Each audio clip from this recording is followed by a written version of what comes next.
বীর উত্তম শহীদ রাষ্ট্রপতি জিয়াউর রহমানের ৪৪তম শাহাদাত বার্ষিকী উপলক্ষে আজকের এই মিলাদ ও দোয়া মাহফিলে উপস্থিত সম্মানিত সভাপতি, উপস্থিত নারায়ণগঞ্জ জেলা পর্যটন দলের আহ্বায়ক সলিমুল্লাহ করিম সেলিম ভাই, উপস্থিত বাংলাদেশ জাতীয়তাবাদী যুব দলের সাবেক সহসভাপতি পারভেজ মল্লিক, উপস্থিত বাংলাদেশ জাতীয়তাবাদী স্বেচ্ছাসেবক দলের সংগ্রামী সাবেক সাধারণ সম্পাদক জিয়াউর রহমান জিয়া, উপস্থিত নারায়ণগঞ্জ থানা মৎস্যজীবী দলের সাবেক সাধারণ সম্পাদক আহমদ, উপস্থিত দুদু মামা সহ আরো যারা উপস্থিত বিএনপি অঙ্গ সংগঠনের নেতৃবৃন্দ, আসসালামু আলাইকুম।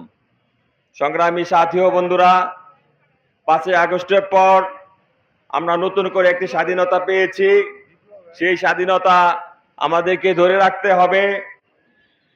বাংলাদেশ জাতীয়তাবাদী দল শহীদ জিয়ার গড়া দল, কিন্তু বর্তমানে ছাত্র জনতা যে আন্দোলন করেছিল জুলাইয়ের আন্দোলন, সেখানে শুধু ছাত্র জনতাই অংশগ্রহণ করেনি, সেখানে বিএনপির অঙ্গ সংগঠন সমূহ আপামর জনসাধারণ অংশগ্রহণ করেছে। কিন্তু বর্তমানে কিছু ছাত্র জনতা, শুধু ছাত্ররা দাবি করছে যে তারাই এই দেশ থেকে শেখ হাসিনাকে হটিয়েছে। আসলে জিনিসটা সম্পূর্ণ ভুয়া এবং মিথ্যা কথা। কারণ এই দেশের জনগণ সবাই মিলে স্বৈরাচারী শেখ হাসিনা ফ্যাসিস্ট হাসিনাকে এই দেশ ত্যাগ করতে বাধ্য করেছে। কাজেই আমরা জাতীয়তাবাদী দলে যারা করি এবং অঙ্গ সংগঠনে যারা আছেন তারা সবাই এক থাকবেন, এই আশাবাদ ব্যক্ত করছি। দেশে বিদেশে আমাদের বিরুদ্ধে, আমাদের নেতার বিরুদ্ধে বিভিন্নভাবে সমালোচনা আলোচনা করছে, এ ব্যাপারে আমাদেরকে সচেতন থাকতে হবে। তার নামে, আমার নেতা জাকির খানের নামে কোনো ধরনের কোনো কিছু হলে এটা আমাদেরকে সরাসরি আপনারা জানাবেন।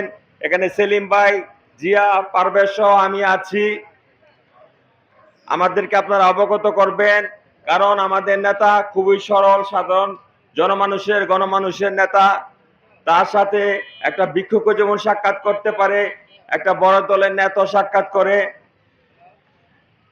আগামী দিনে আমাদের প্রাণপ্রিয় নেতা, জেলা ছাত্র দলের সাবেক সফল সভাপতি, তার জনপ্রতিনিধি হিসাবে সবাই আমরা তাকে দেখতে চাই। সেটা এমপি হোক বা মেয়র হোক, দুইটার একটা আসন তিনি অলঙ্কৃত করবেন, এই আশাবাদ ব্যক্ত করে সবাইকে ধন্যবাদ জানিয়ে আমি আমার সংক্ষিপ্ত বক্তব্য শেষ করছি।